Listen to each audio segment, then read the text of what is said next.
Hi everyone, welcome back to this channel. In this tutorial, I will show you how to get the building permits of the modular brick window in Heartopia. So right now Heartopia has a new event that called Modular Street, and at this event there is a battle pass where you can unlock lots of cool rewards. And one of the cool rewards that you can get is the building permits of this modular brick window. And to get these rewards, you need to reach battle pass level 5 like this. But how do you level it up?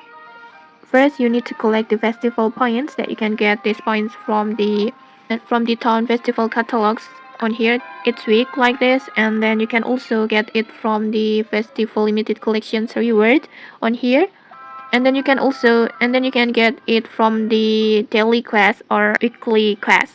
So make sure to keep doing the event tasks and claim all the available rewards. And once you finally reach level 5 like this, you can just unlock this building permit modular brick window, and it will add it to your build mode, and you can use it from there.